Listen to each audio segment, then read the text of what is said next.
தம்பிடா, தம்பி வீட்டு புள்ளி விட்டு நிலம் எழுதி வைக்க போறானா அங்க போய் பாக்குறேன் இங்க போய் பாக்குறேன். என்ன உனக்கு எம்மா துணிச்சுன்னு இருந்தா கனசாவும் பண்ணிட்டா போய் இலை பொறுக்க போறா ஊற ஒரு சொல்ல. ஆமா எனக்கு வந்து போட்டுனாங்க அவங்க நாங்க போவோம். எவ்வளவு வந்து இலை பொறுக்க பொறுக்க நான் உனக்கு தெரியாது எங்க காரி வச்சு அடிக்க எங்க வீட்டுல போட்டுனாங்க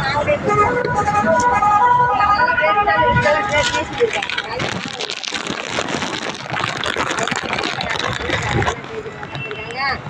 காலைக்கு சொல்லி கொடுக்குறாங்க. அப்ப வீட்டுக்கு போடுங்க இதெல்லாம் இல்லை காரியா.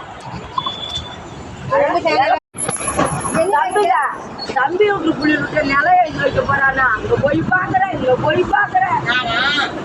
என்ன உனக்கு எம்மா துணிச்சுன்னு இருந்தா கனசாவும் பண்ணிட்டா போய் இலை பொறுக்க போறா ஊற ஒரு சொல்ல. ஆமா எனக்கு வந்து போட்டுனாங்க அவங்க நாங்க போவோம். எவ்வளவு வந்து இலை பொறுக்க பொறுக்க நான் உனக்கு தெரியாது எங்க காரி வச்சு அடிக்க எங்க வீட்டுல போட்டுனாங்க நாங்களே